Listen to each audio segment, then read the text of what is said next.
Bonjour et bienvenue dans les rendez-vous de la nutrition. Mesdames et messieurs, aujourd'hui, nous parlons d'un fait de société, mais qui est étroitement lié à notre nutrition. Nous parlons des aliments ultra transformés. Selon le nutritionniste que nous allons recevoir aujourd'hui, les risques sont énormes. Mais de quoi on parle lorsqu'on dit aliments ultra transformés dans un contexte béninois? Nous allons aborder tout ça et quelles sont les alternatives qu'on pourrait avoir. Professeur Charles Sosa, merci d'être là. C'est moi. Vous êtes le directeur de la nutrition à l'Agence nationale de l'alimentation et de la nutrition. Bien sûr. Merci d'être avec nous. Alors, je le disais tantôt, quand on dit aliments ultra transformés, c'est un nouveau terme en quelque sorte chez nous, mais c'est quand même des aliments que nous consommons depuis des années. De quoi on parle dans un contexte béninois? La transformation des aliments, c'est le processus par lequel la nature des aliments est modifiée. Donc, l'aliment peut être modifié de manière minimale, de manière moyenne ou de manière fortement intense. C'est ça qu'on appelle l'ultra-transformation. Et ces modifications tiennent du fait qu'on peut faire, il y a des moyens physiques. Donc, on peut broyer l'aliment, on peut moudre l'aliment. On peut y ajouter des additifs tels que les arômes, les conservateurs, les colorants. On peut y ajouter du sel, du sucre et de l'huile. Et tout ça là, peut subir une transformation industrielle très intense. Donc c'est le niveau très élevé qu'on appelle aliments ultra transformés. Donc à terme d'exemple, pour contextualiser, les aliments qui sont minimalement ou pas du tout modifiés, pas du tout modifiés, c'est par exemple les fruits, les légumes qu'on lave puis on consomme. Si on consomme par exemple de viande bouillie, ça ne subit aucune transformation. Voilà. D'accord. La transformation minimale peut être par exemple, on va moudre le maïs, puis on fait la pâte. On est déjà dans la transformation. Dans la transformation, mais celle-là, elle est minimale. Elle ne modifie pas tellement la constitution nutritive de l'aliment. Les aliments qui sont moyennement transformés, c'est ceux sur lesquels on a ajouté par exemple de l'huile, du sucre, du sel. Okay. Là, par exemple, type d'exemple, c'est par exemple le pain. D'accord. Ouais, le pain, les conserves, les fromages moyennement transformés. Et les ultra transformés, c'est de ça qu'on parle aujourd'hui. L'exemple, c'est par exemple les bonbons, les biscuits, les pizzas, les shawarma. Voilà les aliments qui sont hyper transformés. Les chips, voilà les aliments qui sont ultra transformés, qui posent des problèmes par rapport à leur consommation. Et quand on parle de ça, est-ce que les boissons également sont concernées? Bien sûr, les boissons sucrées. Les sodas, par exemple, oui, ce sont des aliments ultra transformés. Ah ben, pourquoi est-ce qu'aujourd'hui, ces produits-là sont devenus notre quotidien? Comment est-ce que la société a si tant évolué pour que ça devienne notre réalité? Vous posez là le problème de la transition nutritionnelle. C'est-à-dire on est passé progressivement de l'alimentation que nos parents avaient, qui est très riche en fibres, qui est naturelle, mais peu riche en sel, en sucre et en huile. On a progressé vers une alimentation de type qu'on appelle de type occidental, qui est très riche en sucre, très riche en gras, très riche en sel, mais pauvre en fibres. C'est ça qu'on appelle la transition nutritionnelle. En fait, c'est arrivé progressivement avec le temps à cause de certains phénomènes, que sont par exemple la mondialisation. Okay? Ce qui se passe ailleurs se passe ici aussi, chez nous. Mais c'est aussi dû à notre mode de vie. De moins en moins, on a le temps. On est toujours pressé. Il faut travailler.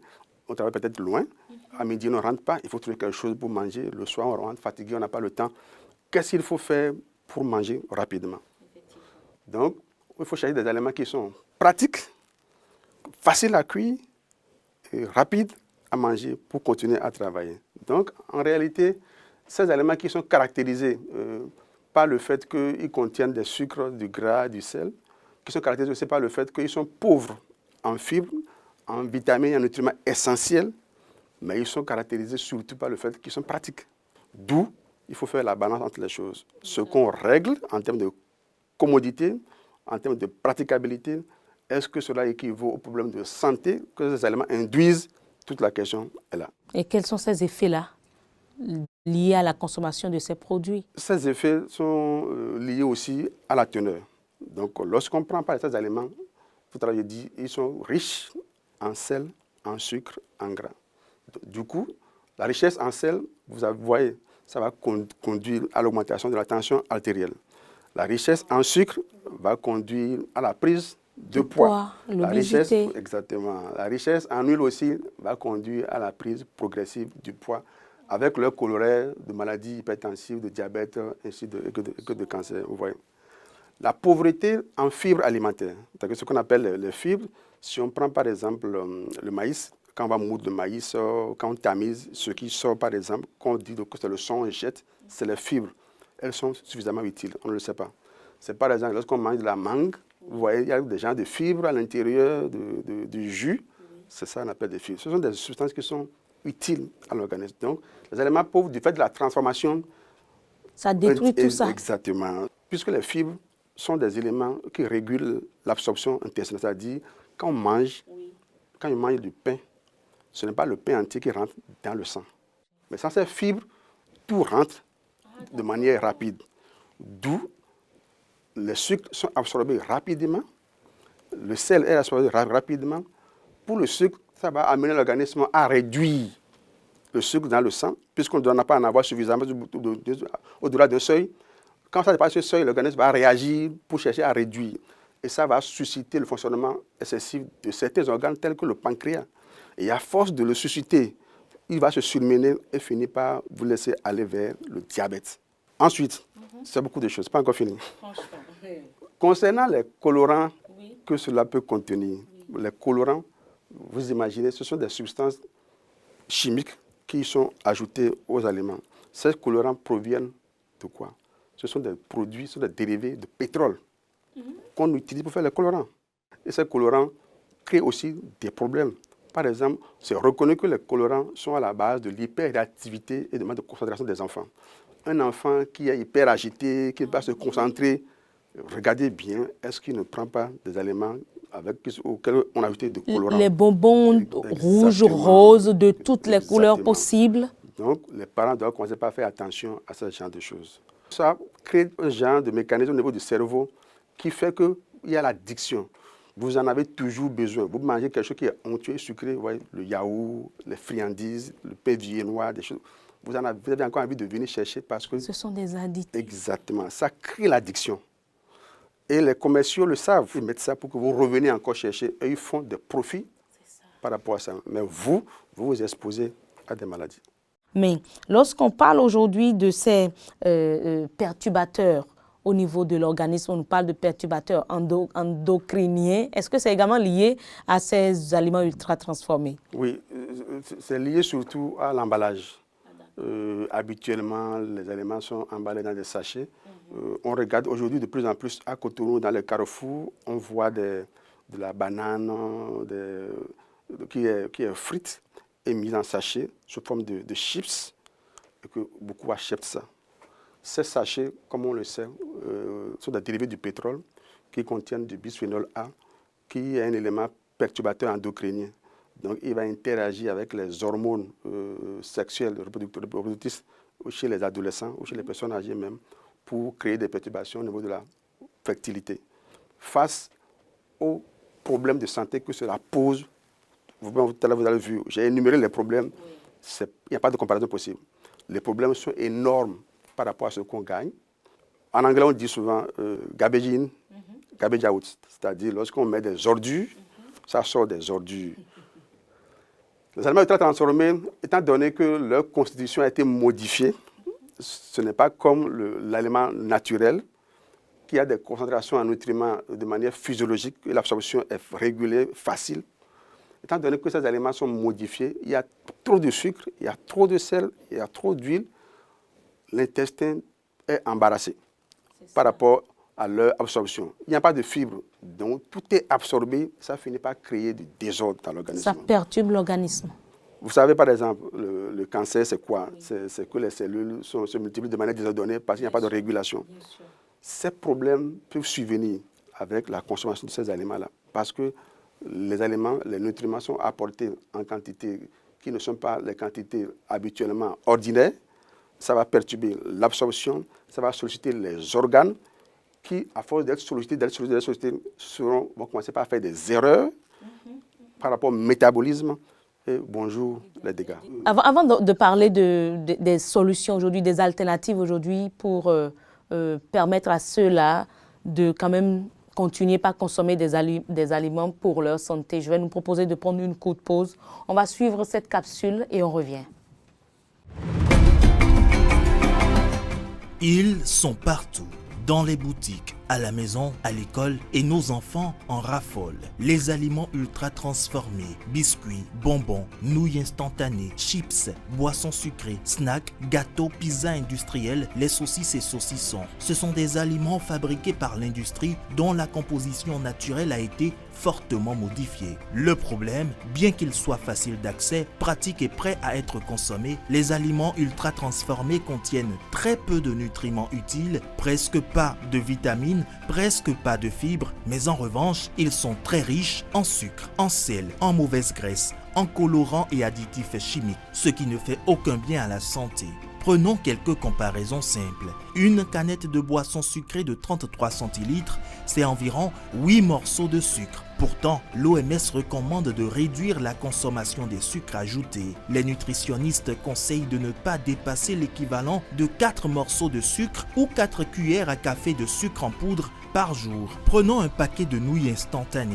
C'est l'équivalent de plusieurs sachets de sel en une seule portion. À force d'en consommer, ces aliments fatiguent le cœur, le pancréas et augmentent le risque de maladies chroniques même chez les enfants et les jeunes. Alors que faire? La solution est simple. Manger local, manger frais, manger naturel. Fruits et légumes, légumineuses, poissons, œufs, viande maigre. La règle est donc claire. Moins d'aliments ultra transformés, plus d'aliments naturels. Préserver sa santé, c'est possible en faisant les bons choix dès aujourd'hui. Ceci est un message de l'Agence nationale de l'alimentation et de la nutrition. ANAN, comprendre pour agir en faveur de la nutrition.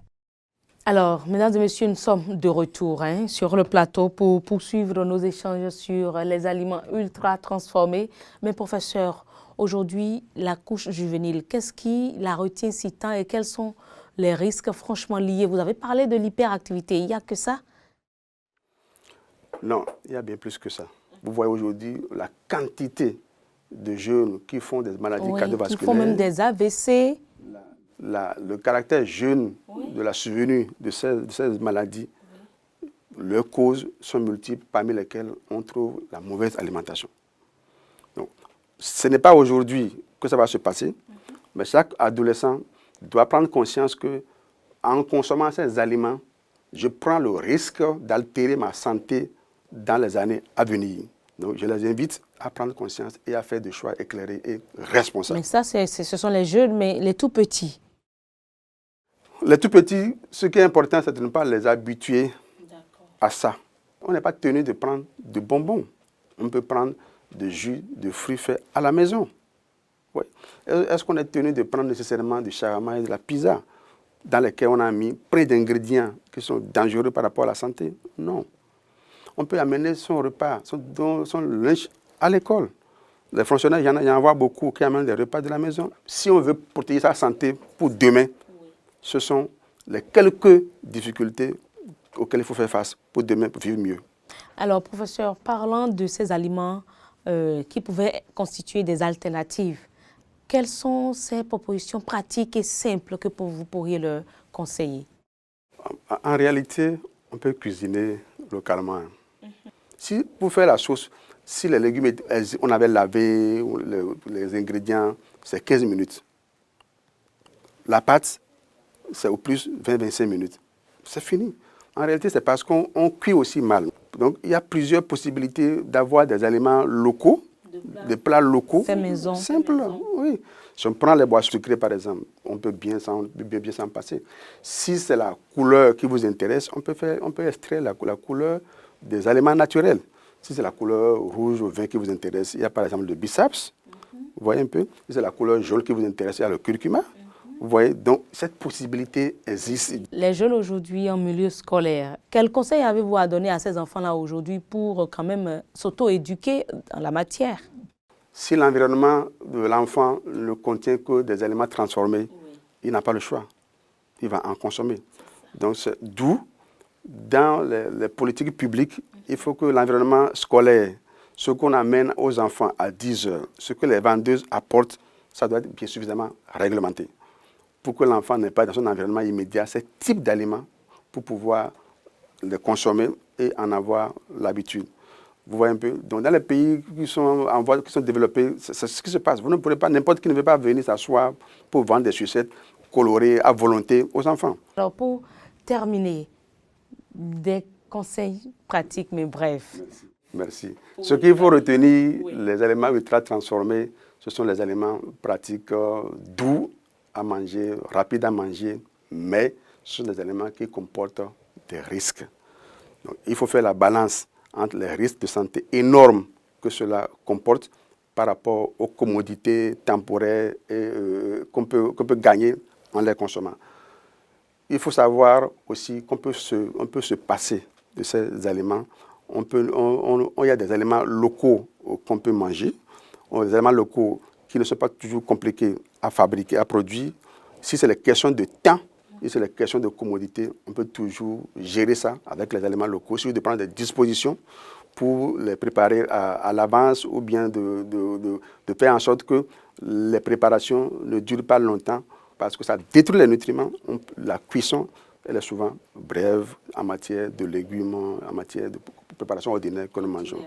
Mesdames et messieurs, voilà, c'est tout pour cet entretien consacré aux aliments ultra transformés. Vous l'avez compris, nous avons tout aujourd'hui avec nous localement pour éviter les produits ultra transformés. Et ce sera tout pour aujourd'hui. Mesdames et messieurs, cela nous emmène naturellement à la prochaine émission où nous parlerons d'une catégorie particulièrement vulnérable, les adolescents et leurs besoins nutritionnels spécifiques. Merci, prenez le rendez-vous et à très vite.